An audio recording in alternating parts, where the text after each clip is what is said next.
यहां तक हम आगे हैं। कल इलेक्ट्रिक चार्ज की डेफिनेशन से स्टार्ट करेंगे। डेफिनेशन को समझने में अभी भी थोड़ा टाइम लगेगा, 10 मिनट और लगेंगे, लेकिन वो आज नहीं करेंगे क्योंकि आज काफी लंबा टाइम हो गया अपने को। ठीक बात। Okay, let's begin from atom. तो एटम की बात करेंगे पहले। आपको पता है एटम क्या होता है? पहले डॉल्टन आया था, डॉल्टन ने क्या कहा था कि smallest particle that is undivisible is called atom. पर यह बात सच साबित हुई क्या? थॉमसन ने एक्सपेरिमेंट किया था कैथोड रे ट्यूब का, और उसमें कुछ पार्टिकल्स उसने देखे थे जिनको कैथोड रेज कहा गया था, विलियम क्रूक्स ने 1870s के अंदर। तो उसने देखा कि कुछ पार्टिकल निकल के आ रहे हैं मेटल की प्लेट से, लेकिन उन पार्टिकल्स को उसने एटम नहीं कहा। इस तरह का एक्सपेरिमेंट था ये। इवैक्यूएटेड ट्यूब होती है, एक तरफ एक प्लेट होती है, दूसरी तरफ दूसरी होती है, और एक तरफ इसको कनेक्ट कर दिया पॉजिटिव टर्मिनल से, और एक तरफ ये हाई वोल्टेज सप्लाई नेगेटिव से कनेक्ट कर दिया। बेसिक बना रहा हूँ, ठीक है। और भी चीजें लगती, कम्यूटेटर भी लगता है और वोल्टेज कंट्रोलर भी लगता है, सब लगते हैं। अब उसने क्या किया कि हाँ, इस तरफ हम ले लेते हैं ये। उसने क्या किया कि इसके ऊपर ultraviolet radiation, UV light incident करेगा। इससे कुछ पार्टिकल्स निकलते हैं और वोल्टेज लगा हुआ है। ये क्या है? एनोड। पॉजिटिव इलेक्ट्रोड जहां भी आता है उसको क्या कहोगे?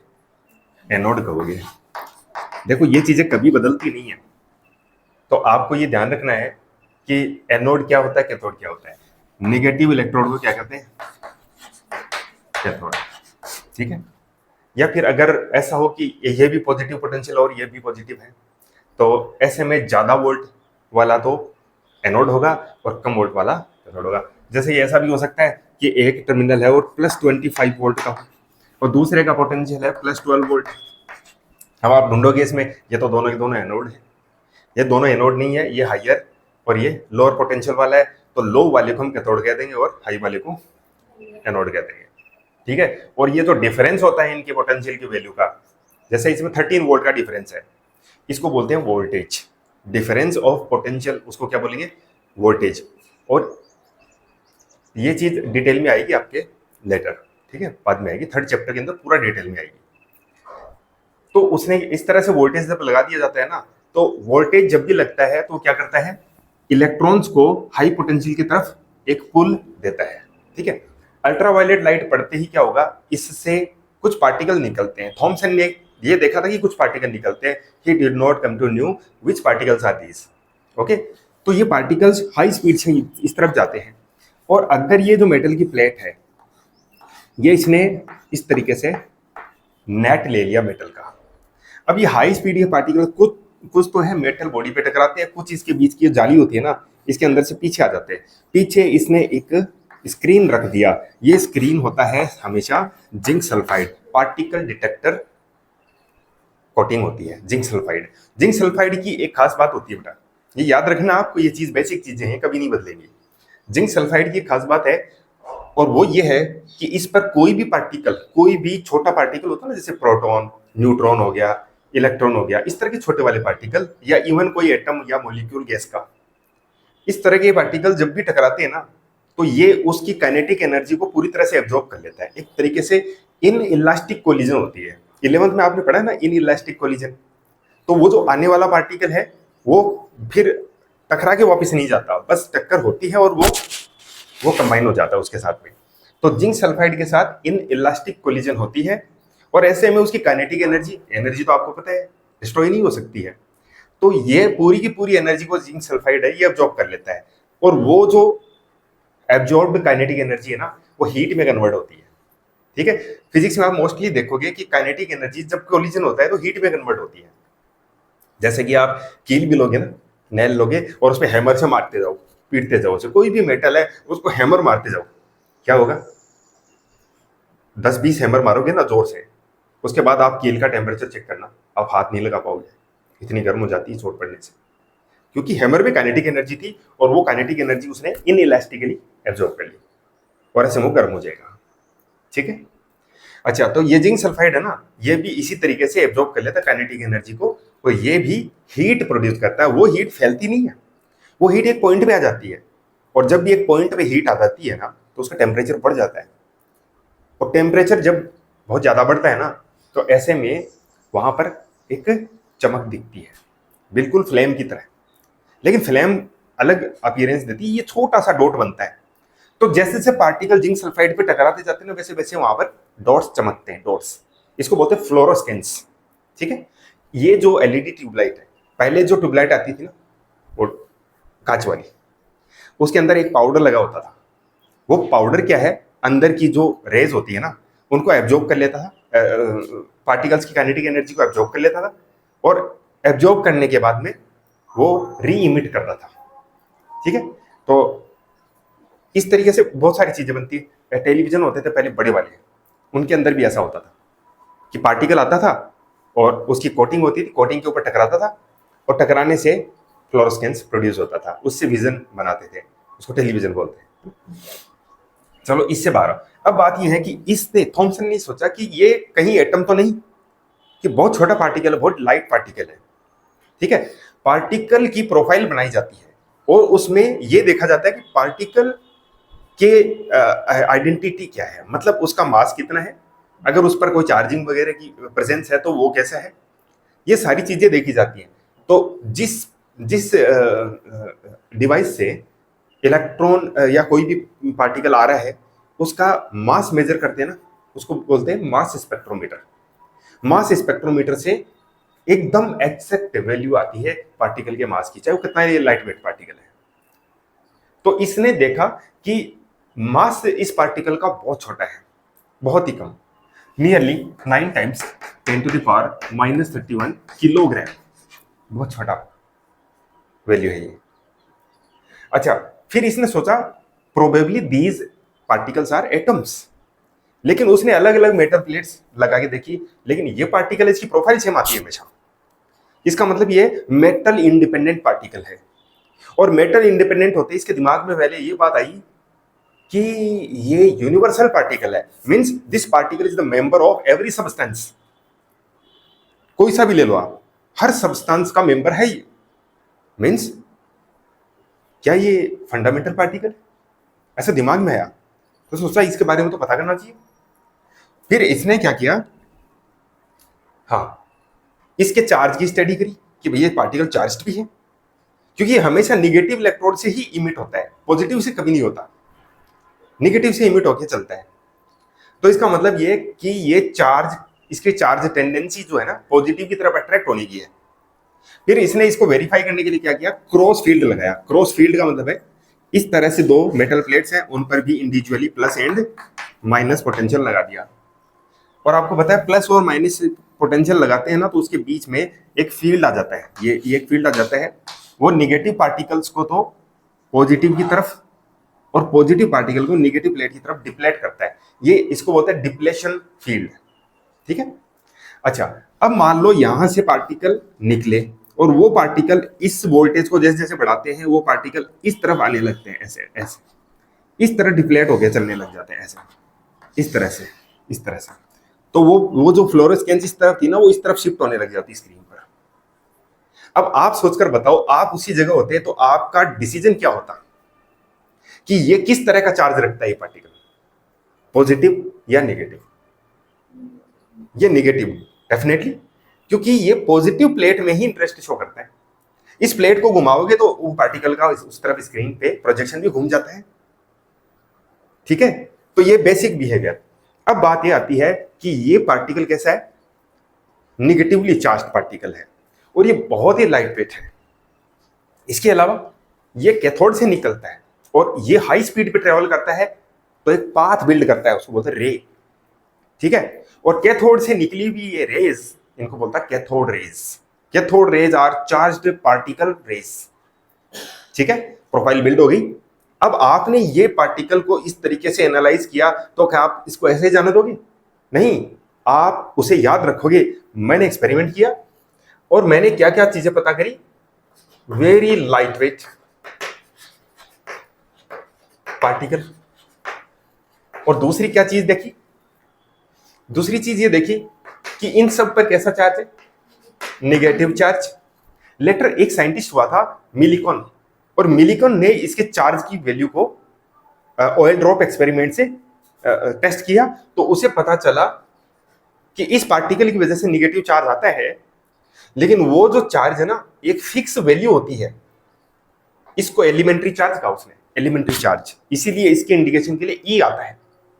तो ये जो पार्टिकल आया है इस पर जो चार्ज है 1.6020 इंटू 10⁻⁻19 कूलोम, ये इसका चार्ज है। ये मिलिकॉन ने इसको कंफर्म किया एक्सपेरिमेंटली। ठीक है, ओके। अब कोई भी सब्सटेंस होता है ना, तो उस पर चार्ज कितना भी हो जाए पर इसका एन टाइम्स होगा। इसका मतलब ये पार्टिकल डिवाइड नहीं हो सकता है, मीन्स दिस पार्टिकल इज अनडिविजिबल। पहली बार किसी ने वेरीफाई किया था कि कोई पार्टिकल अनडिविजिबल होता है, इसका मतलब है। तो फिर इस प्लेट को पहले इसने वेट मेजर कर लिया, फिर कई दिन तक इसको यूज किया और कंटिन्यूअसली इसे डिस्चार्ज चलता रहा। तो अगर ये एटम होते तो इस प्लेट से निकल निकल के इस पे आ रहे हैं ना, ये प्लेट थिक हो जाती कि नहीं, इसका वेट बढ़ जाता कि नहीं, और इसका कम हो जाता। पर ऐसा नहीं हुआ। इसका मतलब ये एटम नहीं है, ये एटम के अंदर से आया है। ठीक है, और इसका नाम क्या रखे फिर? ये कैसा पार्टिकल है? फंडामेंटल है। ठीक है, और क्या? और उसने ये देखा कि जब भी ये पार्टिकल ऐसे निकलता है ना, तो सर्किट के अंदर इलेक्ट्रिक करंट स्टार्ट हो जाती है, इलेक्ट्रिक करंट स्टार्ट हो जाती है। और जैसे जैसे इसकी इंटेंसिटी बढ़ती है वैसे वैसे करंट बढ़ती है। इसका मतलब ये हो गया कि ये वो पार्टिकल है जो इलेक्ट्रिसिटी के लिए रेस्पॉन्सिबल है।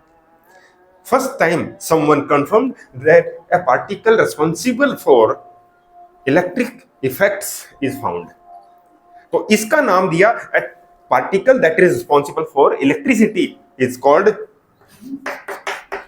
इलेक्ट।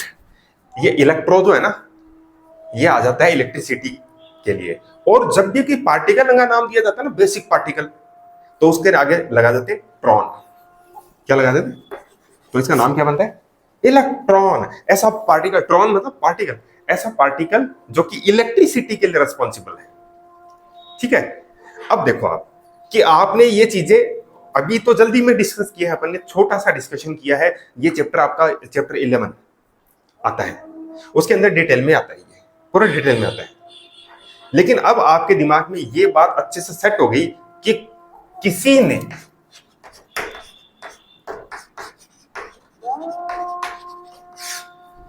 (1897) के अंदर एक एक्सपेरिमेंट में इस पार्टिकल का पूरा एनालिसिस बनाया था।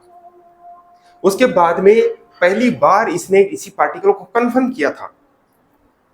तो ऑब्वियसली एटम का पुराना कंसेप्ट डाल्टन ने दिया था, वो यहां पर कैंसिल हो जाता है, उसको काट दिया इसने। कैसे? इसने कहा एटम, देखो डाल्टन ने क्या कहा था, डाल्टन ने ये कहा था atom is undivisible and smallest particle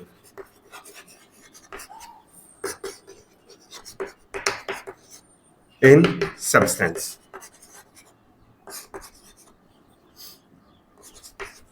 ऐसा कहा था ना उसने, कहा ये हटा दो, एटम इज डिविजिबल, अनडिविजिबल नहीं है। आई बात समझ में? तो यहां मैं हमेशा स्टार्टिंग एटम से ही करता हूं। एटम को नहीं समझा, एटम की बिहेवियर, उसके पार्टिकल्स को, उसकी प्रॉपर्टीज को नहीं समझा, तो हमें ये चार्जिंग, इलेक्ट्रिसिटी और आपके करंट वगैरह है, पोटेंशियल है, कुछ भी समझ नहीं आएगा। दिक्कत ये है, हम सीधा का सीधा कहां चलते हैं, लो जी चैप्टर खोलो, ये डेफिनेशन है। चार्ज की डेफिनेशन सीखने के लिए 40 मिनट इसका एनालिसिस चलेगा। अभी मैं इलेक्ट्रिक चार्ज की डेफिनेशन पे नहीं जा सकता हूं, मैं जाऊंगा तो आपको सिर्फ याद करना पड़ेगा, आपको समझ बनेगी नहीं। एटम में ना दो तरह का सब्सटेंस होता है, क्योंकि एटम के ऊपर एक कंडीशन है कि इलेक्ट्रिकली ये क्या है, इलेक्ट्रिकली न्यूट्रल है। Atom has to be electrically neutral. इसका मतलब इसका टोटल चार्ज क्या है? इसका टोटल चार्ज 0 होता है। अच्छा एक चीज याद रखना, फिजिक्स में हम जहां पर टोटल की वैल्यू की बात करते हैं ना, तो ये निशान लगाते हैं समेशन का। ठीक है, समेशन का मतलब टोटल वैल्यू। टोटल करने के दो तरीके हैं, या तो सिग्मा कर दो, जैसे आपके पास में वेरिएबल है x1 x2 x3 x4 ऐसे। ठीक है, आपने वेट मेजर किया मान लो बहुत सारा, तो x1 की वैल्यू आपकी 3 है, x2 की वैल्यू है 7 है, x3 की वैल्यू 11 है, x4 की वैल्यू 2 है ऐसे। या मान लो इसमें कोई निगेटिव भी है, ये माइनस की कोई वैल्यू है। अब आप क्या है, टोटल x कितना हुआ, सिग्मा एक्स इक्वल टू क्या है, इन सब का addition, x1 plus x2 plus x3 plus x4 ऐसे। और इस तरह का जो सम होता है उसमें साइन को कंसीडर करते हैं, इसको बोलते हैं एल्जेब्रिक सम। क्या बोलेंगे, एल्जेब्रिक सम। याद रखिएगा, algebraic sum includes positive and negative sign in the summation value. Total value निकालते हैं ना, तो पॉजिटिव वैल्यू प्लस के साथ आएगी, नेगेटिव माइनस के साथ आएगी। तो यहां पर ये देखो, टोटल x इक्वल टू क्या हुआ, 3 प्लस 7 माइनस 11 प्लस 2। ये माइनस है यहां पर, इस प्रोसेस में नहीं है, वेरिएबल के अंदर है ना। जिस x को हम यहां पर इंट्रोड्यूस कर रहे हैं वो अपना माइनस पर्सनल है उसका। ठीक है, तो ये कितना हो गया, ये हो जाता है 10 12 और माइनस का 11 है तो प्लस 1। ठीक है, यह है समेशन। अब बात यह है कि इस तरह की प्लेन वैल्यूज होती है, वहां तक तो समेशन करके अपन मैथ्स में काम निकालते हैं, 10th क्लास में आप करके भी तो आए हो, फ्रीक्वेंसी मोड वगैरह डेविएशन है ना, तो उसमें ये काम आता है ना समेशन। तो इसके बारे में ज्यादा बताने की जरूरत नहीं है। पर जहां पर बात ऐसी आ जाती है कि 3x⁵ इसका समेशन निकालना है, यानी कि x की बहुत सारी वैल्यूज होंगी और फिर वो 3 से मल्टीप्लाई होंगी और उसका पावर कितना लिया जाएगा, 5। अगर x की वैल्यू 2 है तो 2 टू द पावर 5 यानी 32, और फिर 3 से उसको मल्टीप्लाई करेंगे तो 32 3 सा कितना हो जाता है, 126। तो ये 126 तो सिर्फ एक पैरामीटर की वैल्यू आ गई जो रिफर करता है x इक्वल टू 2 से। हो सकता है x इक्वल टू 3 भी हो सकता है x इक्वल टू -3 हो, तो अलग अलग वैल्यूज बनती है ना। तो जब भी ऐसी कोई प्रॉब्लम होती है उसमें टोटल वैल्यू ऑफ चेंज निकालते हैं, तो उसमें इसको अपग्रेड किया जाता है और इसका एडवांस वर्जन है इंटीग्रेशन। ठीक है, समेशन का एडवांस टेक्नोलॉजी क्या है, इंटीग्रेशन। इसके अंदर कैसा भी टर्म हो, प्लेन वैल्यूज होने को जरूरी नहीं है, कितनी भी कॉम्प्लेक्स हो, वो सबके लिए इसमें कोई ना कोई टेक्निक है, इसको अपन बोलते हैं इंटीग्रेशन। और इसका ये साइन होता है, ये आपको पता है 11th में करके आए, कुछ सीख के भी आए हो ना। नहीं सीखा तो कोई दिक्कत नहीं, मैं सिखा दूंगा। चलो ठीक है, थॉमसन यहां तक आया और उसने कहा भाई जैसे देखो तरबूज होता है ना, तरबूज के अंदर क्या होता है, एक तो मटेरियल होता है और उसके अंदर सीडिंग होती है, इस तरह से सीडिंग होती है। एटम के अंदर हम मान सकते हैं कि भाई इस तरह की सीडिंग है, ये तो है इलेक्ट्रॉन, और ये जो बीच बीच में ये मैटर है ना बचा हुआ, ये पॉजिटिव मैटर है, ये पॉजिटिव मैटर है। ठीक है, इस तरह का मॉडल इसने दिया था, इसको बोलते हैं वाटरमेलन मॉडल। वो आपने केमिस्ट्री में पढ़ा होगा, या फिर प्लम पडिंग मॉडल, हलवा वगैरह। तो ये मॉडल उसने ऑफर किया था और उसने एक दो चीजें समझा भी दी थी। इस तरह से बोलते हैं थर्मल इमिशन ऑफ इलेक्ट्रॉन, है ना, उसको बोलते हैं thermo electric effect, photo electric effect, उसके बारे में। लेकिन कैलकुलेशन से मीट नहीं करता, ये बहुत ही पुअर था। अब फिर उससे बहुत सारे सवाल पूछे, तो वो तो अपन एटम के चैप्टर में डिस्कस करेंगे, और उसका जवाब देने में ये फेल हो गया था। तो ये फेल्ड एटम मॉडल था, फेल्ड मॉडल। लेकिन बाकी सबसे तो ठीक था, ज्यादा इंफॉर्मेटिव था, इसलिए इसको मॉडल बनाया गया आगे के लिए। रदरफोर्ड ने क्या किया था, रदरफोर्ड ने उसने हाँ, थॉमसन ने एक स्टेटमेंट लिखा था। ये लोग स्टेटमेंट के पीछे पड़ते हैं कि मैं इसे झूठा साबित कर दूंगा। अंग्रेज का खून होता है ना, अंग्रेज क्या होता है, ज्वेलर्स होता है। I should be considered as the best. आज अमेरिका को देख लो, I should be best, best superiority complex. ये एक मानसिक रोग है कि मैं बेस्ट वरना कोई नहीं, और अगर मेरे से बेस्ट कोई हुआ मार डालूंगा उसे, या मिटा दूंगा उसे, या उसकी टांग तोड़ूं, या फिर अगर हाथों के दम पे वो बेस्ट है तो हाथ कटवा दूंगा उसके, है ना। अगर खोपड़ी के दम तो खोपड़ी मार दूंगा उसकी, गोली मार दूंगा। जैसे ट्रम्प को देख लो, आज दुनिया में हाँ तुम हमारी कंडीशन नहीं मानते, गोली मार देंगे, बॉम्ब मार देंगे, मिसाइल मार देंगे, उड़ा देंगे। ईरान का बुरा हाल कर दिया ना, किस वजह से किया कि भाई आई should be consider the best. Best तो मुझे ही रहना है, दादा तो मैं हूं, मैं कहूंगा वो आपको कहना पड़ेगा हाँ साहब सही है सही है सही है। और अगर किसी ने कहा नहीं ये ठीक नहीं है, उड़ा दूंगा, है ना। इसका जो स्टेटमेंट है ना, spherical particle of spherical particle of uniform density, और डेंसिटी किसकी, मास डेंसिटी। मास मतलब मैटर होता है, मैटर, सब्सटेंस, मटेरियल। तो एटम के अंदर जो भी सब्सटेंस है वो उसके पूरे के पूरे वॉल्यूम में यूनिफॉर्मली डिस्ट्रीब्यूटेड है, ऐसा इसने कहा। तो इसने कहा कि आपके पास प्रूफ तो नहीं है, how can you declare atom to be a uniform density particle, how can you declare it. तो उसने कहा कि ऐसा ही हो सकता है, ज्यादातर चीजों को देखो उसमें ऐसा ही है। तो नहीं नहीं मैं नहीं मानता। तो बोलते नहीं मानते तो प्रूफ कर दो। चला गया।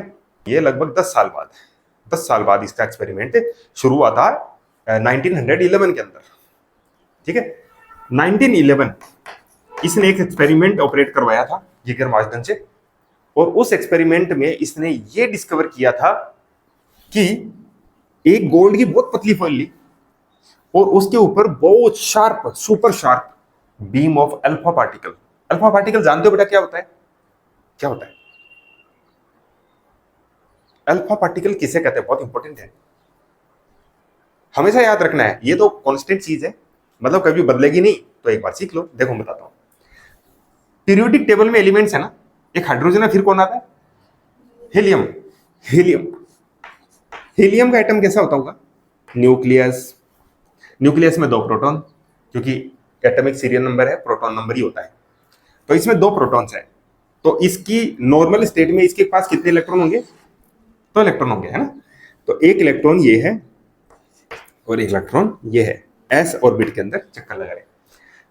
अगर इसके इलेक्ट्रॉन्स को एनर्जी मिल जाए कि वो इन्फिनिटी पे चले जाए, छोड़ के चले जाए इसे, तो पहले ये इलेक्ट्रॉन भाग गया और ये भी भाग गया, ठीक है। अब इसमें कोई इलेक्ट्रॉन, कोई ऑर्बिट नहीं रहा, ये सिर्फ एक न्यूक्लियस है। और इस पर चार्ज कितना है, इस पर चार्ज है +2e, ठीक है। 2 इलेक्ट्रॉन थे, उनका चार्ज कितना था, -2e। अब कितना हो गया टोटल, +2e, क्योंकि वो माइनस वाला था ना, उसने इसको 0 कर रखा था, वो चले गए। +2e चार्ज वाला कौन है, ये हीलियम प्लस या हीलियम 2+ बोलते हैं, ठीक है। तो डबल आयोनाइज्ड हीलियम या कहे nucleus of helium is called alpha particle. याद रखिए, अल्फा पार्टिकल क्या होता है, हीलियम का न्यूक्लियस होता है, ठीक है। काफी हैवी पार्टिकल होता है, नहीं छोटे पार्टिकल में देखा जाए तो बहुत हैवी है। इलेक्ट्रॉन के सामने देखें तो कितना, बहुत ज्यादा हैवी है। इलेक्ट्रॉन के कंपैरिजन में देखें तो ये 6-7 हजार गुना ज्यादा हैवी है। ये जो अल्फा पार्टिकल है, इनकी बीम गोल्ड फॉइल पे डाली, और फिर वो एक्सपेरिमेंट आपने छोटी क्लास में पढ़ा होगा, उसमें अल्फा पार्टिकल्स हैं अलग अलग डायरेक्शन में स्कैटर हो गए। और ऐसा क्यों हुआ, ज्यादातर अल्फा पार्टिकल सीधे निकल गए, मतलब 99.98% अल्फा पार्टिकल्स तो सीधे निकल गए, और उनकी काइनेटिक एनर्जी या स्पीड में, डायरेक्शन में कोई चेंज नहीं आया। और गोल्ड की फॉइल के अंदर से गए थे, वो फॉइल डैमेज नहीं थी, वो फॉइल सॉलिड फॉइल थी। तो इसका मतलब फॉइल कैसे बनी है, फॉइल ऐसे बनी है, उसमें एटम्स हैं इस तरीके से, लेयर ऑफ एटम्स है, ये है फॉइल, ये गोल्ड फॉइल इस तरीके से ये बनी है, ऐसे फॉइल थी। और इसके अंदर से अल्फा पार्टिकल ऐसे ही निकल गए, कोई उनको मिला ही नहीं, कोई नहीं मिला उनको, कोई पार्टिकल से उनका इंटरफेस ही नहीं हुआ। इसका मतलब आप सोचो, अगर यहां पर मटेरियल प्रेजेंट है और उसके अंदर से कोई पार्टिकल ऐसे निकल गया जैसे वैक्यूम से निकलता है, तो इसका क्या जजमेंट लोगे आप क्या सोचोगे कि ये क्या है। आपका डिसीजन यही तो होना चाहिए कि मोस्टली ये जो पार्टिकल इसमें है ना, इनमें वैक्यूम है, मोस्टली वैक्यूम है इसके अंदर, तभी तो ऐसे बिना इंटरफेस के आ गए। लेकिन कुछ पार्टिकल जो होते हैं ना, वो ऐसे निकल गया, कोई ऐसे निकल गया, ऐसे निकल गया, बहुत थोड़े से पार्टिकल, बहुत थोड़े से, कितने कम, 90 डिग्री पर जो जा रहे हैं 1 आउट ऑफ 8000, मतलब लगभग 8000 पार्टिकल में से एक पार्टिकल, इतना कम परसेंटेज है ना, ये पार्टिकल 90 डिग्री पर बेंड हो गए।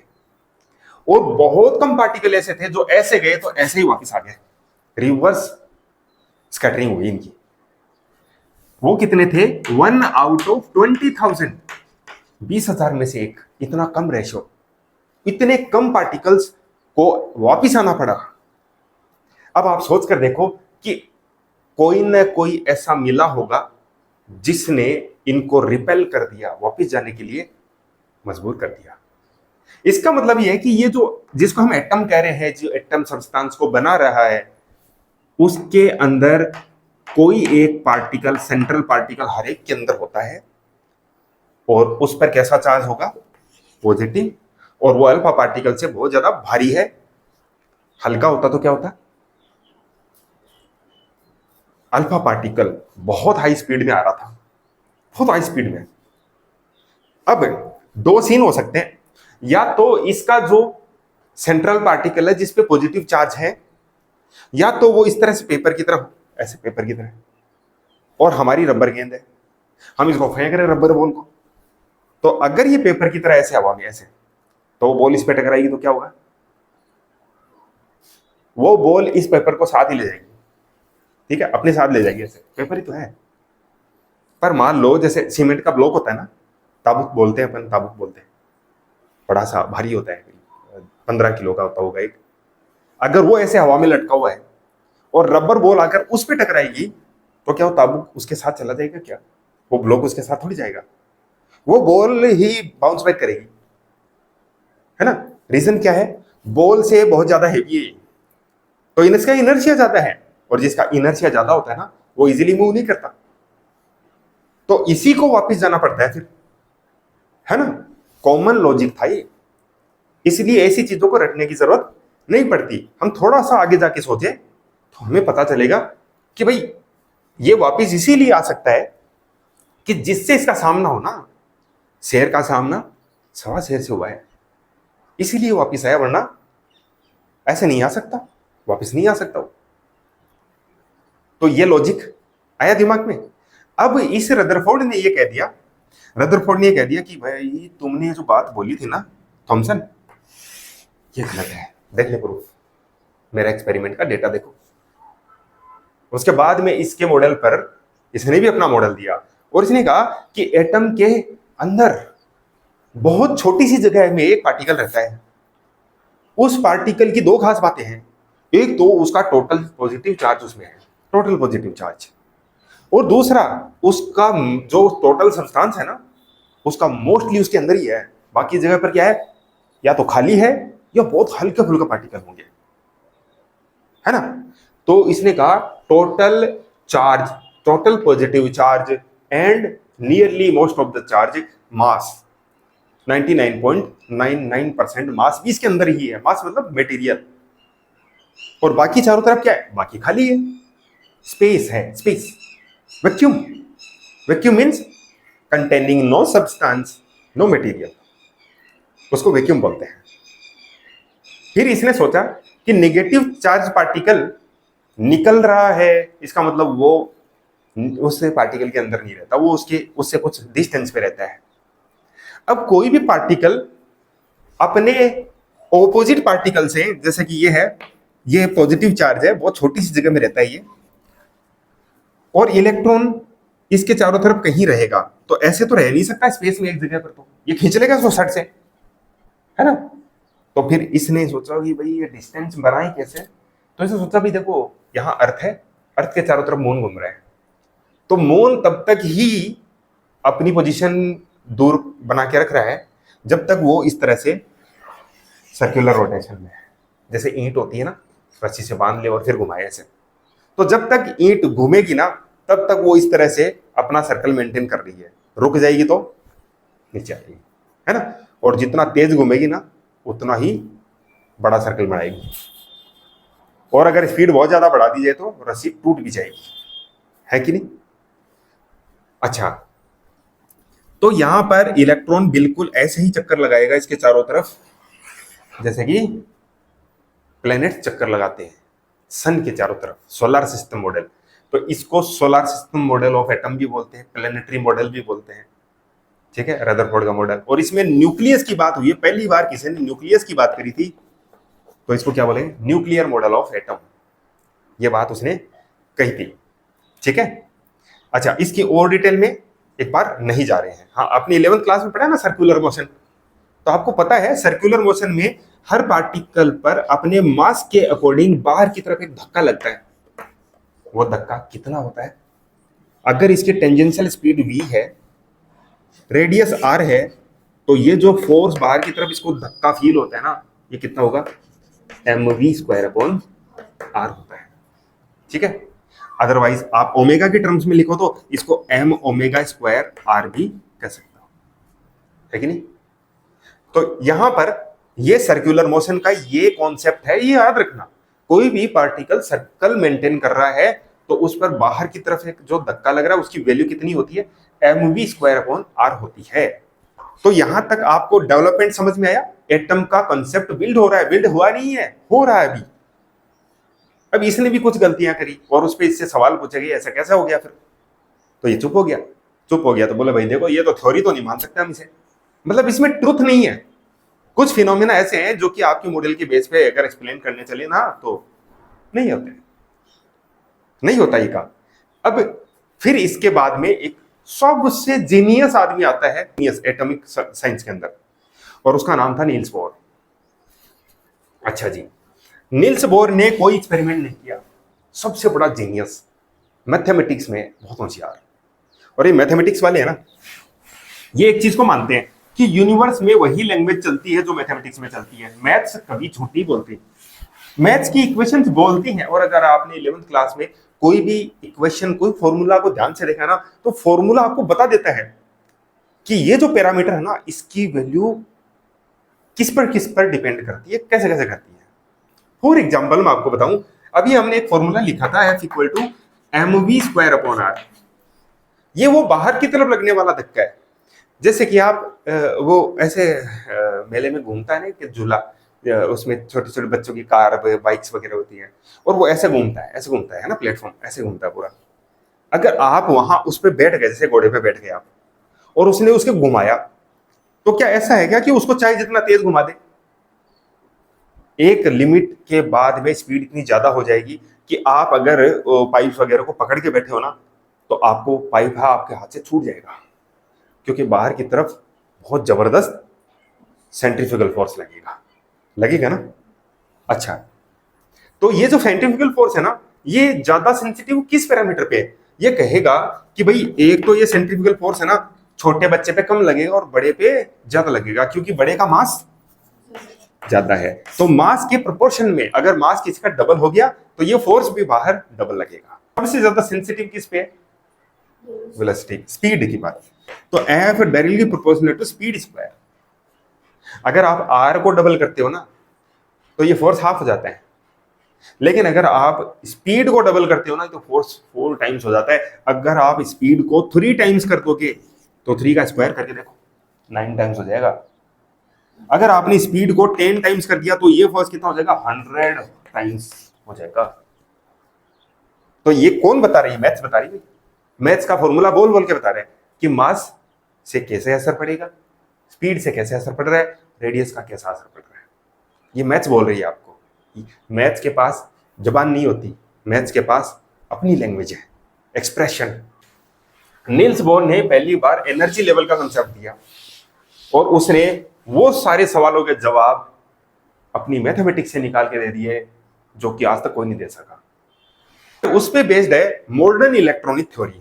अब यहां से अपने चैप्टर के तार जुड़ेंगे बेटा, ठीक है। मॉडर्न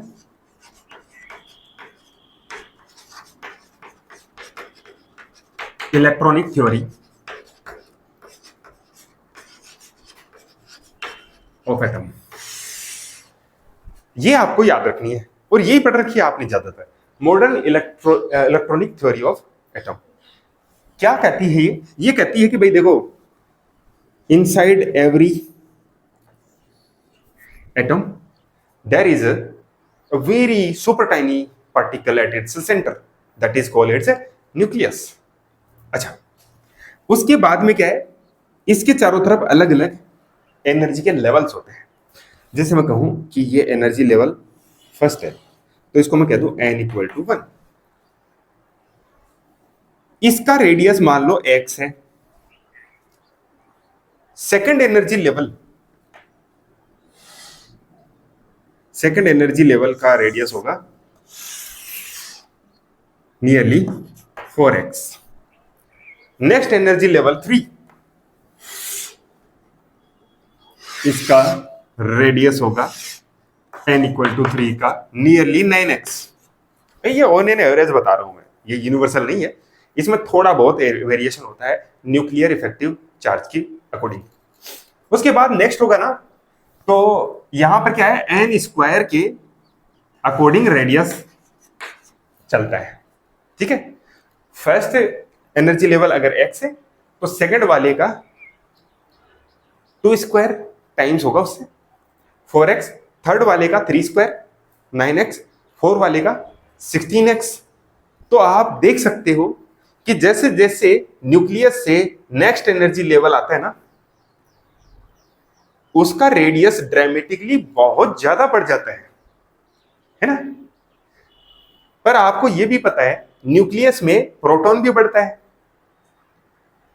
आपने मॉडर्न पीरियोडिक टेबल देखी है ना, मॉडर्न पीरियोडिक टेबल में फर्स्ट फैमिली, फर्स्ट ग्रुप है ना, उसके मेंबर्स कौन कौन है, hydrogen, next lithium, next sodium, फिर सीजियम, नहीं पोटेशियम, पोटेशियम, सीजियम, फिर क्या फ्रेंच रुबिडियम, रुबिडियम है, और फिर फ्रेंशियम है, फ्रेंशियम है। ये फर्स्ट लेवल है ना। अच्छा, इसमें ये क्या बोलते हैं इसको, एस ब्लॉक, S1 है नहीं, फिर S2 आ जाता है ना। ये एल्काली मेटल्स है और ये सबसे ज्यादा रिएक्टिव होते हैं, विगोरसली रिएक्ट करते हैं केमिकल रिएक्शंस के अंदर। अब होता क्या है कि इसका जो रेडियस है वो है x, और इसमें नेक्स्ट एनर्जी लेवल आ जाता है सेकंड। मतलब देखो, हाइड्रोजन का कंफर्मेशन एक इलेक्ट्रॉन यहां, दूसरा हीलियम का यहां, ये हीलियम हो गया ना। फिर लिथियम में अचानक वो तीसरा इलेक्ट्रॉन आएगा, यहां पर प्रोटॉन बढ़ गया, 3 हो गया, लेकिन तीसरा इलेक्ट्रॉन कहां बैठा है, यहां पर बेचारा, इतनी दूर, घर से इतनी दूर, है ना। और घर वाले याद ही नहीं करते, क्योंकि वो नजर ही नहीं आता, वो इसी दुनिया में दूसरे प्लेनेट पे चला गया, वो मार्स पे चला गया। और घर वाले की भी मार्स पे गया है, कोई एड्रेस वेड्रेस है नहीं, वो चिट्ठी विट्ठी भेज दें कुछ और, कोई कनेक्शन नहीं। तो जब इतना दूर चला गया, घर वाले भूल पा जाएंगे, वापस क्या आएगा, आना तो है नहीं, फालतू में याद करने रोने से क्या मतलब है। तो ये इतनी दूर चला गया, अब इसका क्या है, ये बाउंड है ना, वो भी याद करना बंद कर देता है कि भाई मैं मार्स पे आ गया।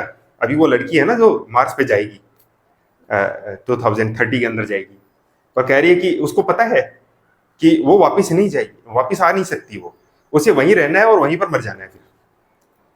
फिर भी वो जाना चाहती वहां, मतलब वो खुद वो तैयार कर लिए कि अब मेरे ये जो रिश्ते विश्ते हैं सब मेरे लिए कोई मायने नहीं रखता है। तो एक हल्का सा बस याददाश्त होती है और कुछ भी नहीं। मतलब ये इलेक्ट्रॉन अचानक से इतना दूर चला गया कि एक तो इसका डिस्टेंस इंक्रीज होने की वजह से इसके ऊपर ये न्यूक्लियस का जो खिंचाव है ना, ये बहुत कम हो गया है।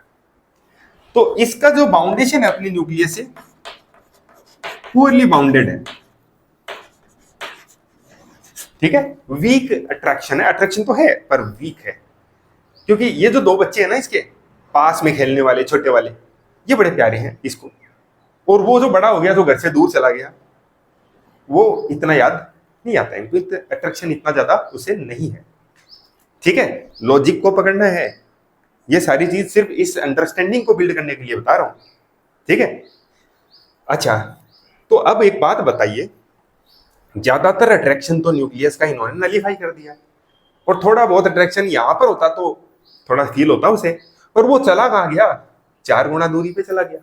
और उस पे जो खिंचाव लगता है उस फोर्स की वैल्यू इसकी रेडियस के स्क्वायर के इनवर्सली प्रोपोर्शनल है। मतलब ये है कि रेडियस, अगर रेडियस कितना बढ़ गया 4 टाइम्स, तो 4 टाइम्स मतलब 4 का स्क्वायर कितना हुआ 16।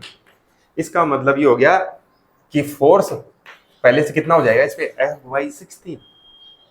Fy16 मतलब रेडियस 4 गुना होते ही फोर्स 1/16 टाइम्स हो जाएगा, है ना।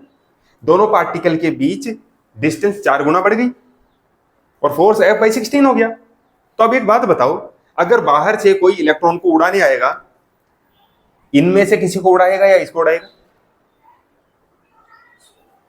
ये 1, ये 2 और ये 3 है, 3 को उड़ाएगा, है ना, क्योंकि लूज है। जैसे ही इसको एनर्जी मिलती है ये थोड़ी सी एनर्जी लेके, ठीक है, तो होता क्या है कि इस तरह से इलेक्ट्रॉन फिलअप होते हैं इस तरफ जाके, और फिर ये अगला वाला एनर्जी लेवल उगता है यहाँ, और उगते पैसे कोई भी इलेक्ट्रॉन निकाल के निकल गया इजीली। तो ये इलेक्ट्रॉन थोड़ी सी एनर्जी से निकल जाता है। उसके बाद ये जो दूसरा पीरियड है ना लिथियम, इसमें 3 प्रोटॉन है 3 इलेक्ट्रॉन है। ये आगे चलता है पी ब्लॉक में, इसमें टोटल कैपेसिटी कितनी है 8 की। तो इसके इलेक्ट्रॉन कितने हो गए 8 इलेक्ट्रॉन्स, 2 3 4 5 6 7 8, ये 8 इलेक्ट्रॉन्स हो गए इसके। फिर ये पूरा पीरियड होने के बाद कौन से पीरियड में आएगा, ये थर्ड पीरियड है, थर्ड पीरियड, और इसमें ये इलेक्ट्रॉन, अब अगला इलेक्ट्रॉन आ गया जी यहां पर, यहां आ गया। कितनी दूर घर से, कितनी दूर 9x, अच्छा, और इतनी दूर 9x पे फोर्स कितना होगा F/81। ये तो अकेला था ना जब लिथियम, ये जो लिथियम वाला इलेक्ट्रॉन जो था आउटरमोस्ट वो अकेला था, तो वो फिर भी अच्छी कंडीशन में था। और ये तो ऐसा हो गया कि परदादा जी मुझे कितना याद करते होंगे, है ना भाई, पिताजी कितना याद करते हैं। लिथियम के साथ ये प्रॉब्लम थी कि पिताजी मुझे कितना याद करते होंगे, लेकिन इसके साथ हम परदादा जी मुझे कितना याद करते होंगे। बस परदादा जी को पूरी फैमिली का ट्री याद नहीं है, तो वो कितना याद करते होंगे F/81। तो इस पर तो इसके न्यूक्लियस का खिंचाव और भी गहबिता हो गया। मतलब ये हो गया कि इसके इलेक्ट्रॉन को निकालना इसके कंपैरिजन में ज्यादा आसान है, और इसके इलेक्ट्रॉन से इसका इलेक्ट्रॉन आराम से निकलेगा, इसके वाले से इसका आराम से निकलेगा, इसके वाले से ज्यादा इसका निकलेगा, इसके वाले से ज्यादा इसका निकलेगा, ठीक है। अब आ जाता है सीजियम। हाँ, पोटेशियम की बात कर लो, N=4 कहां होगा, बाहर गया, तो बाहर चला गया, है ना, इतना बड़ा रेडियस हो गया, है ना। कितने पे है 16x, और 16 का स्क्वायर क्या Fy256, 256। इतना कम फोर्स उसको फील होगा बेचारे को। तो आप देख रहे हो जैसे जैसे ये जो S1 वाली कंडीशन ब्लॉक में नीचे चलते हैं ना अपन एक ग्रुप में, वैसे वैसे इसके आउटर मोस्ट जो इलेक्ट्रॉन आ रहे हैं ना न्यू सेल के अंदर, उन सब पे खिंचाव बहुत बहुत बहुत कम होता जाता है। और सबसे कम किसका होता है पता है, सबसे कम इसका होता है। यानी सबसे इजीली कौन अपना इलेक्ट्रॉन जाने देगा, सीजियम। तो इस यूनिवर्स में सबसे बढ़िया मेटेलिक बिहेवियर किसका है, सीजियम का। सबसे रिएक्टिव मेटल कौन है, सीजियम है। सीजियम को स्टोर करना किसी भी मटेरियल में नहीं होता, सबसे रिएक्ट कर लेता है। हर तरह के नॉन मेटल हाइड्रोकार्बन से रिएक्ट कर लेता है ये तो फिर भी सोडियम लिथियम, ये तो फिर भी केरोसिन के अंदर जिंक करके रख लेते हैं। वो एंटीऑक्सीडेंट होता है ना केरोसिन, ये है ना, तो वो तो फिर भी ऑक्सीजन से रिएक्शन को रोकने के लिए केरोसिन में डाल देते हैं। लेकिन ये तो उससे भी रिएक्शन कर लेगा, बहुत एक्टिव मेटल है। मेटल का मतलब क्या है, जो इजीली इलेक्ट्रॉन भाई इलेक्ट्रॉन, ये लो इलेक्ट्रॉन ले लो, किसको चाहिए ले लो, ये है मेटल। और नॉन मेटल क्या है, वो देख तो नहीं, मेरा है, ये भी मेरा है, ये भी मेरा है ना। तो मैंने आपको यहां पर समझा दिया है कि इलेक्ट्रॉन्स का अरेंजमेंट किस तरह से, वो से सिर्फ फिजिक्स डिसाइड नहीं होता, उससे केमिस्ट्री भी डिसाइड होता है। अब आप ये देखोगे केमिस्ट्री के अंदर डिस्प्लेसमेंट रिएक्शन होती है, तो ज्यादा रिएक्टिव वाला कम रिएक्टिव वाले को डिस्प्लेस कर देता है। अब उस रिएक्शन को रखते रिएक्शन होगी, कभी कभी तो आंसर आता है नो रिएक्शन। हे भगवान, कैसे आएगा, कैसे याद करूं, कितने दिन याद रहेगा, है ना। कुछ नहीं करना, इनको समझ लो। इस तरह से जो स्कीम्स हैं इनका एनालिसिस करो, पूरे के पूरे ग्रुप के हर एक एलिमेंट का करो। उसके बाद में तुम्हें पता चलेगा कि भाई ठीक है, इन सब में हाँ यहाँ पर वो बीच में एफ ब्लॉक आता है ना, ये पहले आता है लेंथेनाइड, उसकी वजह से इसकी रिएक्टिविटी है वो थोड़ी सी कम हो जाती है। फिर एक्टिनाइड आते हैं, उसकी वजह से इसकी रिएक्टिविटी कम हो जाती है। तो ये लेंथेनॉइड एक्टिनॉइड आते हैं ना एफ ब्लॉक के एलिमेंट्स, उस वजह से इनकी रिएक्टिविटी थोड़ी सी कम हो जाती है। वरना क्या है, इनकी ज्यादा होती, सबसे ज्यादा इसकी होनी चाहिए थी, पर एफ ब्लॉक बीच में आ गया ना, तो न्यूक्लियस का इफेक्टिव चार्ज बढ़ जाता है, तो बाहर वाले इलेक्ट्रॉन को सपोर्ट मिलता है एक्स्ट्रा न्यूट्रॉन कितना का, 14 का, 14 प्रोटॉन्स का एक्स्ट्रा सपोर्ट मिल जाता है। इस वजह से इनकी रिएक्टिविटी थोड़ी सी पुअर होती है मेटलिक, ये थोड़े कम मेटल, ये सबसे रिएक्टिव मेटल है। वैक्यूम ट्यूब में रखते हैं, ग्लास की ट्यूब होती है ना वैक्यूम की, इवैक्यूएटेड ग्लास ट्यूब के अंदर इसको स्टोर करते हैं, वैक्यूम में स्टोर होता है, वरना स्टोर ही नहीं कर सकते। और जो एटॉमिक क्लॉक्स होती है ना, मोस्टली किस पे चलती हैं, सीजियम पे, ठीक है। प्रेजेंट एटॉमिक क्लॉक्स है सीजियम बेस्ड है, और भी कई एटम से भी बनाए जा सकते हैं। मैंने आपको ये चीज मोटा मोटी एक आइडिया दिया है, आपके अंदर थोड़ी इस चीज की अंडरस्टैंडिंग आ गई। एक बार जरा सोच लो और फिर आगे बढ़ते हैं, इसके बेस पे अपना चैप्टर स्टार्ट होगा। अगर ये चीज बढ़िया से समझ में आ गई तो चैप्टर एकदम सॉफ्ट स्टार्ट होगा। आज हम चैप्टर तक पहुंचेंगे, बाद में आगे कल से अपने चैप्टर के अकॉर्डिंग डिस्कशन करेंगे।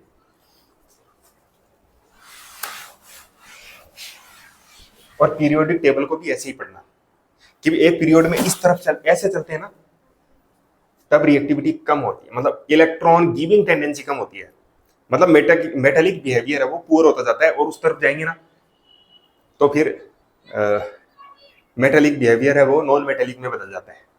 मतलब फिर न्यूक्लियस दादागिरी पे आ जाता है कि ये जो इलेक्ट्रॉन ना मेरे किसी को नहीं जाने दूंगा, इतना अट्रैक्शन हो जाता है, क्योंकि न्यूक्लियस की पावर बढ़ती है, नंबर ऑफ प्रोटॉन तो बढ़ते हैं लेकिन शेल वही रहता है, इसलिए सारे इलेक्ट्रॉन्स पे खिंचाव बढ़ता जाता है, बढ़ता जाता है। एक एक प्रोटॉन बढ़ने पे सबके ऊपर असर पड़ता है, सब टाइट होते जाते हैं, तो एटम का साइज भी कम होता जाता है। और छोटा एटम होता है ना, वो अपने इलेक्ट्रॉन्स को और ज्यादा स्ट्रॉन्ग कैप्चर करता है, because force is inversely proportional to distance square, है ना। और एटम छोटा होता है, ये डिस्टेंस कम होती जाती है ना। बहुत लॉजिकल है, बहुत लॉजिकल है। जिसको पीरियोडिक टेबल बहुत अच्छे से आ गई ना, chemistry is fun for it, ठीक है। अच्छा, पर हम तो फिजिक्स पे ध्यान देंगे, हालांकि बेस दोनों का एक ही है। द आउटर मोस्ट इलेक्ट्रॉन, अच्छा जी, ये है न्यूक्लियस। न्यूक्लियस के चारों तरफ एक शेल है, दूसरा है, तीसरा है और बहुत सारे, है ना?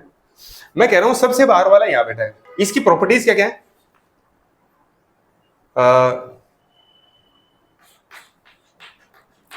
पुअरली बाउंडेड टू न्यूक्लियस, अपने न्यूक्लियस से बहुत पुअर बाउंडेशन है इसका, बहुत हल्के से बंधा हुआ है ना। लूज इलेक्ट्रॉन, इसको कहते हैं लूज इलेक्ट्रॉन। लूज इलेक्ट्रॉन है, इसका मतलब जो लूज होता है वो इजीली निकल जाता है ना।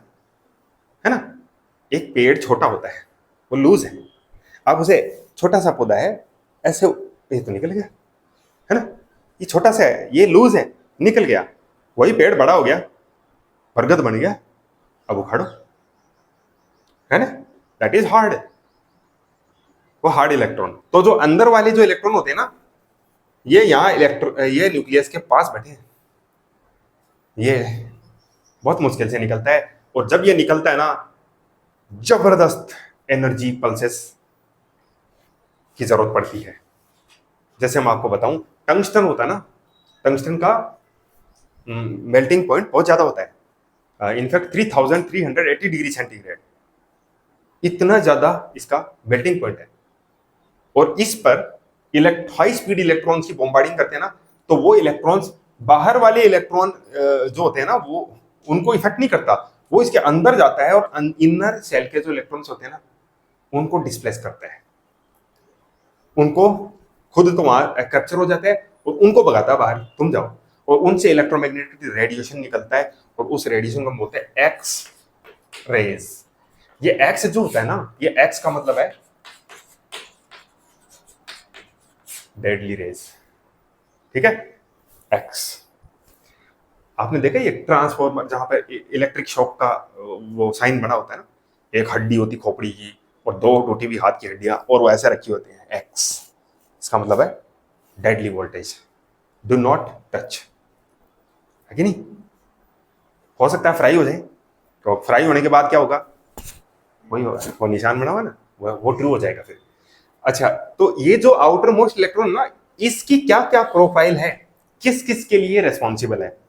पहली बात करते हैं, ये इलेक्ट्रॉन थोड़ी सी एनर्जी मिलते ही यहां से निकल जा सकता है, इंफिनिटी पे चला जाएगा। इंफिनिटी क्या होता है? What is infinity? हम फिजिक्स में बार बार कहेंगे वो इंफिनिटी पे चला गया। इंफिनिटी का मतलब क्या? कबड्डी का खेल देखा है? देखा ना? अच्छा जी, ये पाला है एक और वो आपका पाला है, ठीक है, ये मेरा पाला है, वो आपका पाला है।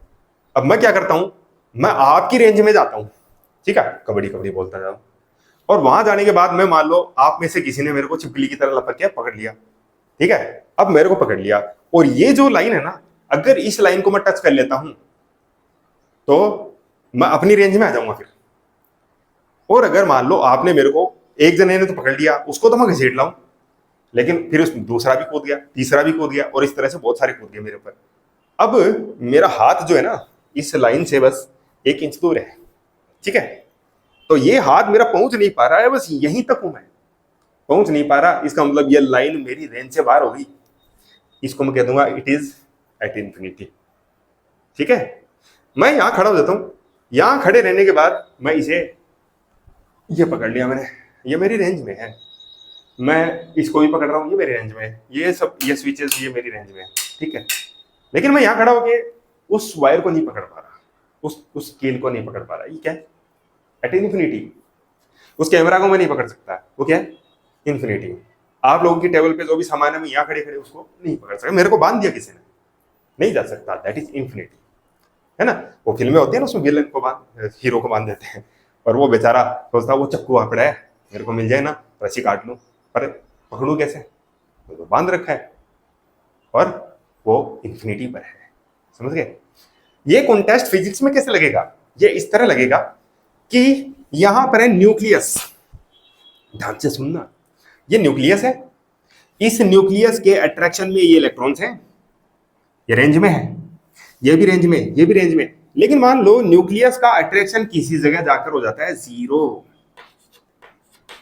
जीरो अट्रैक्शन, तो क्या गया?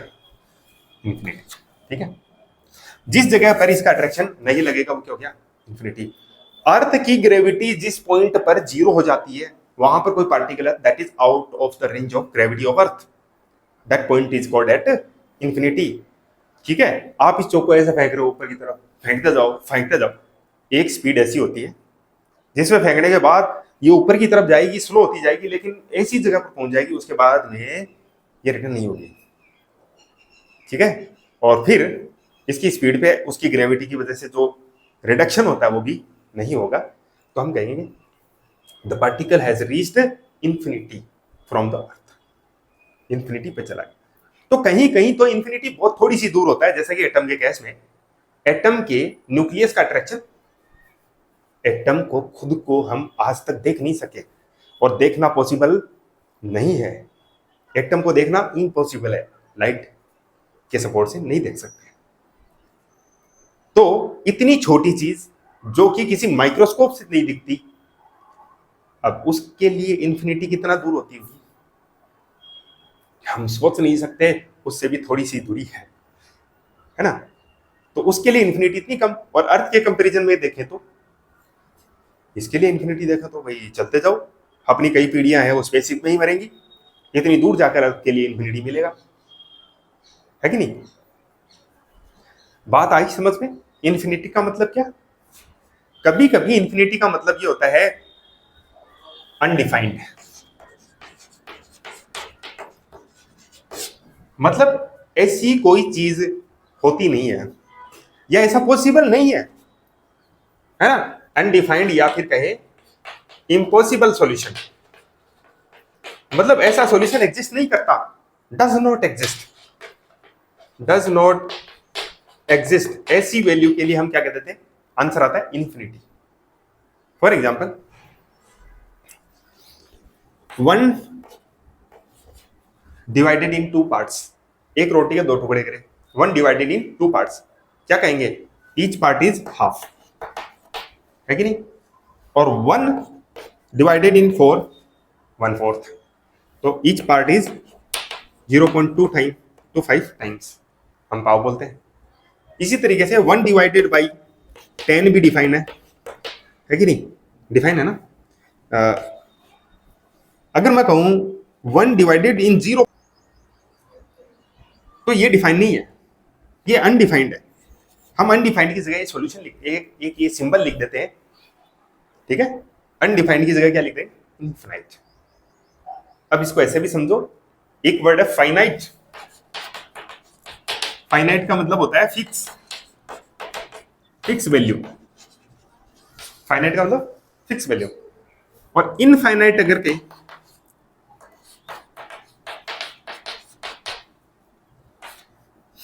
नो फिक्स वैल्यू,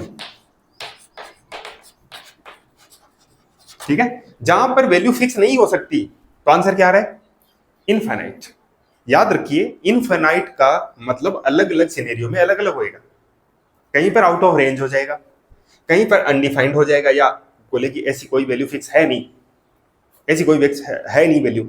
मैंने आपको थोड़ी देर पहले क्या कहा था, मैथमेटिक्स बोलती है, ऐसे ही बोलती है मैथमेटिक्स। इन्फिनिटी आंसर आ गया, इसका मतलब आउट ऑफ रेंज, ऐसे समझ गए बात को।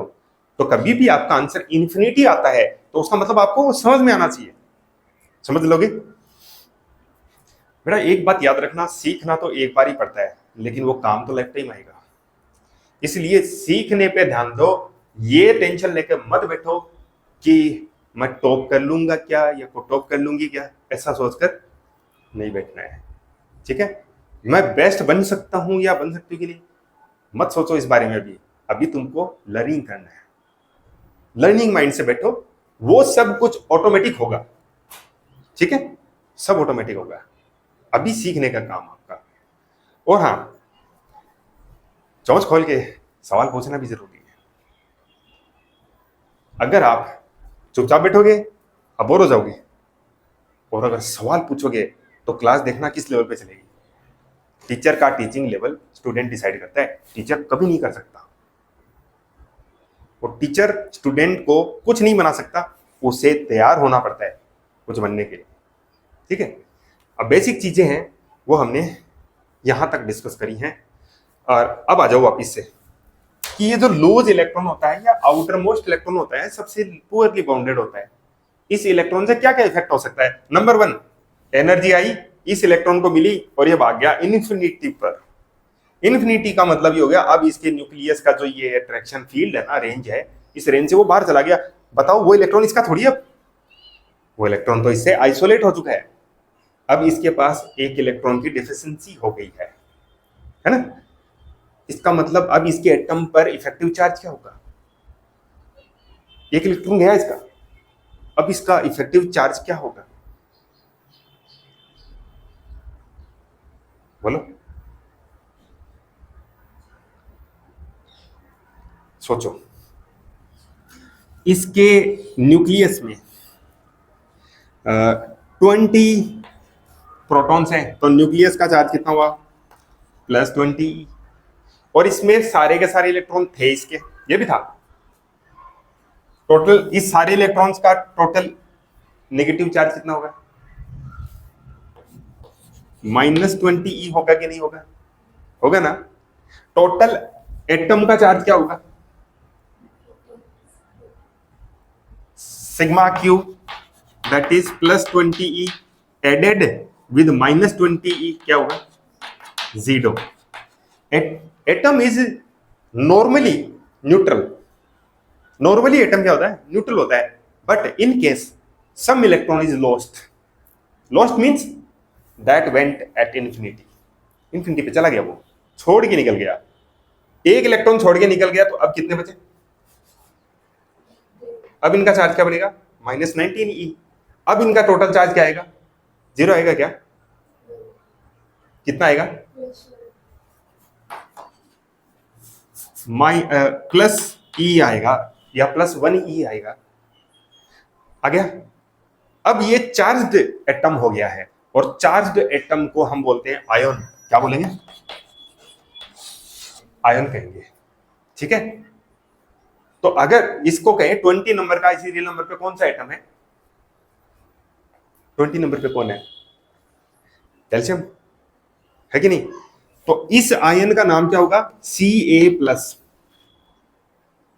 है ना। और कैल्शियम एक मेटल है और आपको पता है ये कौन से ग्रुप का फैमिली मेंबर है? S2 का है ना।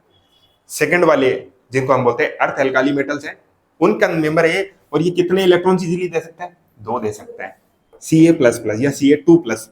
तो ये 2 इलेक्ट्रॉन अगर किसी को दे देता है, मेटल है, दे सकता है, 2 दे देता है तो क्या बनाता है? Ca2+।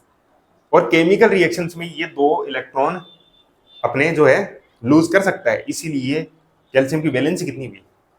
2 हो गई, +2, है ना। वैलेंसी भी इसी से डिसाइड होती है कि कितने इलेक्ट्रॉन इसके एक्सपोज्ड है इजीली देने के लिए, है ना। ओके, तो ये क्या है? ये आयन है, ये डबल आयोनाइज्ड कैल्शियम है, कैल्शियम आयन। बात पकड़ में आई क्या? नहीं आई?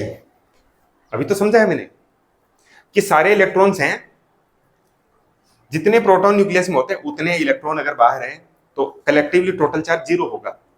एक इलेक्ट्रॉन निकलते ही इसका +E चार्ज ज्यादा है इस टोटल नेगेटिव चार्ज से, और अगर एक इलेक्ट्रॉन और चला गया तो इसमें 18 इलेक्ट्रॉन ही बचे, उनका कलेक्टिव चार्ज कितना बनता है? -20E, सॉरी -18E बना।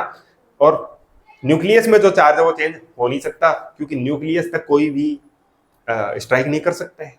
तो इसके प्रोटॉन निकल गए ऐसा नहीं होगा, वो उतने ही है, उतने रहेंगे।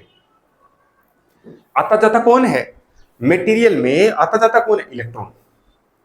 और इलेक्ट्रॉन अगर एक्स्ट्रा आ गया, मान लो किसी का न्यूक्लियस एक्स्ट्रा इलेक्ट्रॉन को संभाल सकता है, तो नॉन मेटल होते हैं ना, एक्स्ट्रा इलेक्ट्रॉन संभाल सकते हैं, तो एक्स्ट्रा इलेक्ट्रॉन आते ही नेगेटिव आयन बनता है। और अगर मेटल की बात करें तो उसका एक इलेक्ट्रॉन, 1 आध 2 3 चले गए तो वो पॉजिटिव आयन बनाता है। ठीक है। अब एक एटम मतलब एलिमेंट के अंदर सारे कैल्शियम के एटम है, तब तो इसको कैल्शियम आयन बोलेंगे। कभी कभी क्या होता है कि एक कंपाउंड क्लस्टर होता है, जैसे कि ये हो जाता है सल्फेट, 4 ऑक्सीजन और 1 सल्फर का कंपाउंड है ना। और इस पर 2 इलेक्ट्रॉन एक्सेस है, मतलब इसने उचक के 2 इलेक्ट्रॉन ले लिए, कहीं से उचक के ले आया, कोई बेचारा देना चाह रहा था उसके लूट ले आया, ये ले एक इसका, अब मेरे हैं।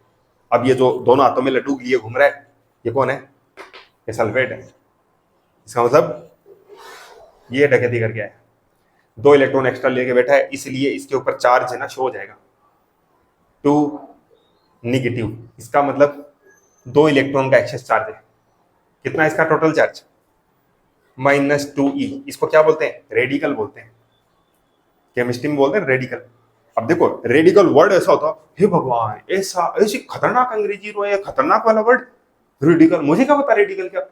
कुछ नहीं भाई, जिस तरह से आयन होता है, आयन तो एक सिंगल एलिमेंट का है, और अगर मान लो एक टाइप का है, फिर और अलग टाइप का है, फिर और अलग टाइप के हैं, तो इस तरह के जब ग्रुप वाले आ जाते हैं एटम, बहुत सारे एटम मिलके और एक चार्ज शेयर कर रहे हैं, तो वो रेडिकल है। रेडिकल आपके एसिड रेडिकल, बेसिक रेडिकल ऐसा होते हैं, है कि नहीं। अगर H+ है तो आयन है, और SO4- है, CO3 है, या NO3- है, ये क्या है? ये रेडिकल्स हैं। ठीक है। रेडिकल इसलिए बता रहा हूं कि केमिस्ट्री में काम आएगा आपके। और जब ये डिस्कशन हो रहा है तो इसके अंदर सारी चीजें देख लो ना, ज्यादा अच्छा कॉन्फिडेंस आएगा, है ना। जितनी चीजें आप सीखते हो हर रोज, उतना आपका कॉन्फिडेंस ऊपर अप होगा, लेवल अप होगा आपका। ठीक है। सीखते टाइम पर सब चीजों को जोड़कर सीखो। यहां पर एक जो बाउंड्री है वो तो स्कूलिंग सिस्टम ने बना रखी है, वरना फिजिक्स और केमिस्ट्री का फाउंडेशन तो सेम ही है, पूरी साइंस का फाउंडेशन सेम है। बायो का भी, बायोलॉजिकल एक्टिविटीज होती है उनका भी फाउंडेशन यही है, ठीक है। इसलिए ये चीज अच्छे से पढ़नी चाहिए। एक फिनोमिना जो कि जिसको हम क्या बोलते हैं, ionization, number 1 ionization. Number 2 electric charging. Charging के लिए रिस्पॉन्सिबल कौन है, यही outermost electron electric charging के लिए भी रिस्पॉन्सिबल है, ठीक है। नंबर 3 यही बाहर वाला इलेक्ट्रॉन मेटल्स के अंदर मूव करता है टू कैरी इलेक्ट्रिक करंट। तो इसको ये कहें कि कंडक्शन इलेक्ट्रॉन भी यही है, यही कौन क्या करता है, इलेक्ट्रिक और थर्मल कंडक्शन कौन करता है, आउटर मोस्ट इलेक्ट्रॉन। मैंने सिर्फ एक कॉमन वर्ड लिख दिया कंडक्शन, अब वो इलेक्ट्रिक कंडक्शन, थर्मल कंडक्शन सब आ गया उसके अंदर, ठीक है। कौन करता है, आउटर मोस्ट इलेक्ट्रॉन करता है, ठीक है। और क्या करता है ये, हाँ, और ये करता है बॉन्ड बनाता है ना। तो केमिकल रिएक्शंस किस तरह की, केमिकल रिएक्शंस भी इस इलेक्ट्रॉन की वजह से होते हैं। ये आउटर मोस्ट लूज वाले इलेक्ट्रॉन होते हैं ना, ये शेयरिंग करते हैं, समझ में। तो इसको मैं कह सकता हूं the outer most electron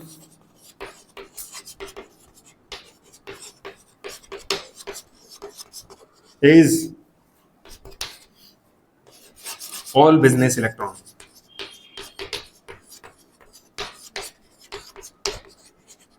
all business electron, सारे के सारे झंझट इससे बाहर वाले इलेक्ट्रॉन्स की वजह से होते हैं।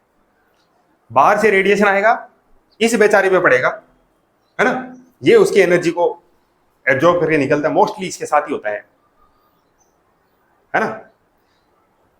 और अगर एनर्जी रिलीज करना है तो भी इसको ही करना है। बाहर से कोई आ गया भाई मैं देख तेरे साथ बॉन्डिंग करूंगा, एग्रीमेंट करूंगा, किसके साथ एग्रीमेंट होगा, ये बाहर वाले के साथ होगा। चलो ठीक है भाई, अपन शेयर करेंगे। आयोनाइजेशन होना है तो भी पत्थर इस पे आके पड़ता है एनर्जी का, इसका ही होगा, ठीक है। और ये जो होता है स्पेक्ट्रम बनता है एटम का, वो स्पेक्ट्रम इस बाहर वाले इलेक्ट्रॉन के जो लेवल अप डाउन होते हैं ना, इस वजह से ही स्पेक्ट्रम बनता है। अलग अलग मटेरियल है उनको रब करते हैं, तो ज्यादातर सिंथेटिक मटेरियल क्या होते हैं, चार्जिंग होती है। चार्जिंग कैसे होती है, ये सब्सटेंस ए है और ये सब्सटेंस बी है। अब देखो बेटा, थोड़ा सा मैंने कहा था टाइम, अभी किसी को जल्दी हो तो बोल देना मेरे को कि सर आज इतनी ही क्लास काफी है। आप किसको देख रहे हो, यस, हमारी सारी सरफेसेस एटम्स, और एटम्स का भी कौन सा पार्ट है, सबसे बाहर वाला इलेक्ट्रॉन है ना, उसकी ऑर्बिट है ना, उसके बाहर का रीजन, उस ऑर्बिट को भी हम टच नहीं कर सकते। ऐसे टच कर रहे हैं ना तो इलेक्ट्रॉन टच नहीं हुआ है। असल में इनके बीच में गैप तो कुछ रहता ही है हमेशा, है ना। तो जब इनको रब करते हैं तो कुछ एनर्जी हम वर्क में खर्च करते हैं। उससे क्या होगा, एक की इलेक्ट्रॉन निगेटिविटी तो होती है कम और एक की होती है ज्यादा। जो ज्यादा इलेक्ट्रॉन नेगेटिव मटेरियल होता है ना, वो इलेक्ट्रॉन्स को ज्यादा स्ट्रॉन्गली अट्रैक्ट करता है। मैं आपको एग्जांपल देता हूं, एक एटम तो है ये और दूसरा एटम है ये। जब हम इनको रब करते हैं ना, तो ये देखो यहां इसके इलेक्ट्रॉन भी इसमें से पास होंगे इस रीजन में, और इसके भी पास होंगे। ये जो है लो इलेक्ट्रोनिगेटिविटी वाला है और ये है हाई इलेक्ट्रोनिगेटिविटी वाला। ये है ए और ये बी है। ये जो है ना, इसका न्यूक्लियस इतना स्ट्रॉन्ग है कि इस जगह पर जो भी इलेक्ट्रॉन आएगा ना, उसको ये ज्यादा खींचेगा, ये भी खींचेगा लेकिन ये थोड़ा कम खींचेगा। जो इलेक्ट्रॉन यहां आ गया, उस इलेक्ट्रॉन को थोड़ी पता है कि मैं किसका हूं, मैं इसका हूं या मैं इसका हूं, वो तो जो ज्यादा खींच लेगा उसके साथ हो लेगा। तो जब ये अलग होंगे तो इसका खुद का इलेक्ट्रॉन तो इसके पास है ही, उसका इलेक्ट्रॉन भी इसके खिंचाव में इसका हो गया, जब ये अलग होंगे, जब ये दूर जाएंगे, तो इसको पता चलेगा मेरा एक इलेक्ट्रॉन गया, और ये अलग होगा तो बोले कि भाई जीत गया, आ गया एक इलेक्ट्रॉन और मेरे पास, तो है नहीं, कम आ गया अपन, तो ये एक इलेक्ट्रॉन लेकर आ गया एक्स्ट्रा और ये खो गया। जिसने इलेक्ट्रॉन खो दिया उस पर कैसा चार्ज आएगा?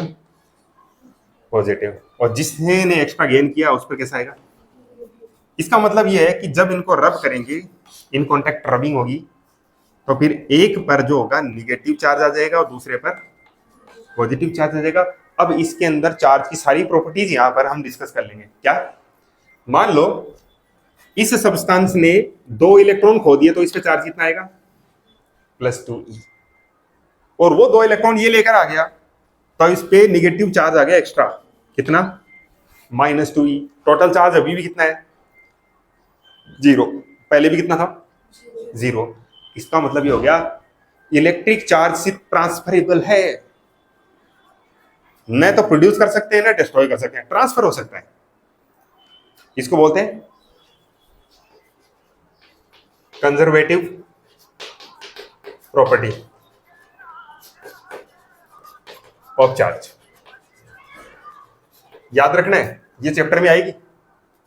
इलेक्ट्रिक चार्ज कंजर्व्ड है, न तो बनेगा न बिगड़ेगा, ठीक है? मतलब यूनिवर्स के अंदर कहीं पर भी चार्ज का प्रोडक्शन नहीं हो रहा और न ही डिस्ट्रक्शन हो रहा है। उस टाइम बन गया, हमेशा रहेगा, ठीक है? कोई ऑब्जेक्ट पॉजिटिव चार्ज रिसीव करता है ना, तो दूसरा निगेटिव कर लेगा उतना ही, ठीक है? अच्छा, एक तो ये चीज है।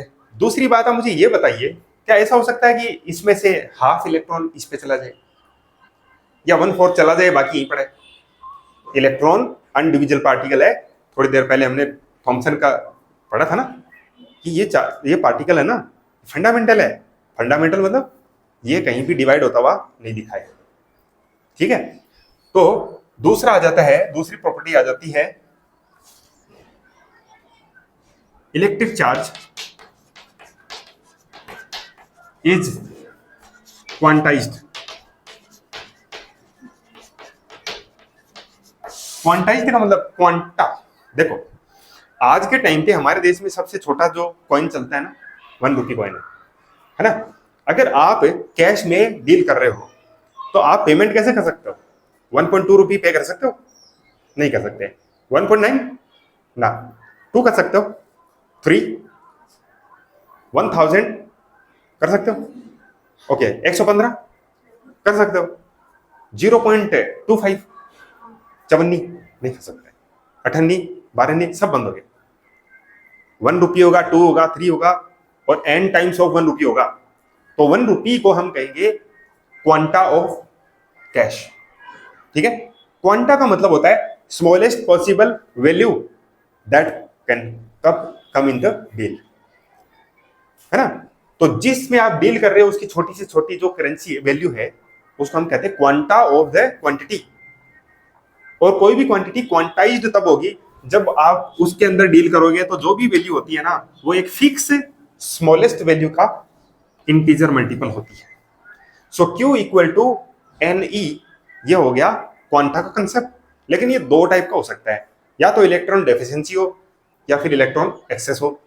तो फिर ये पॉजिटिव भी हो सकता है और नेगेटिव भी हो सकता है। यहां पर n क्या है?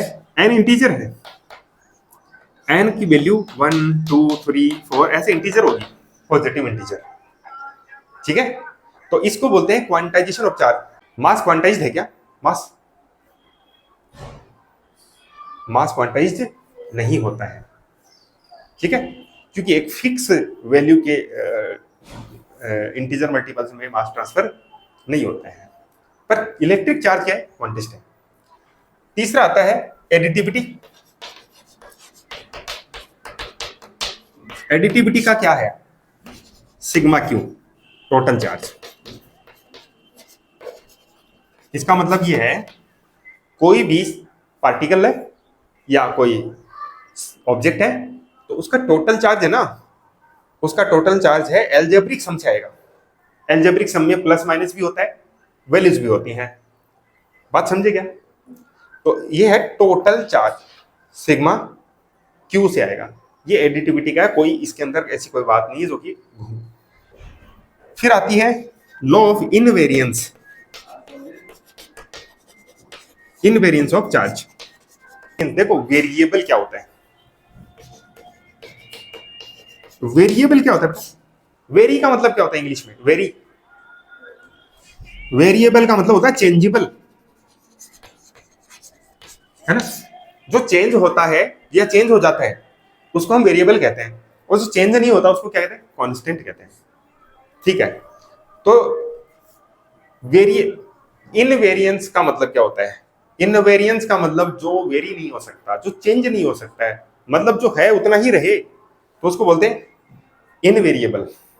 अच्छा, इनवेरियंस ऑफ चार्ज का मतलब ये है कि किसी पार्टिकल में मान लो चार्ज है, ये पार्टिकल इस पे चार्ज है, जब ये एक जगह पड़ा है, स्टैटिक है, तो भी इसका चार्ज उतना ही है, और अगर ये मूव करने लग जाए तो भी इसका चार्ज चेंज नहीं हुआ, कितना ही फास्ट मूव करे, ये कितना ही फास्ट मूव करे इसका चार्ज अभी भी सेम ही रहता है। ठीक है, स्टैटिक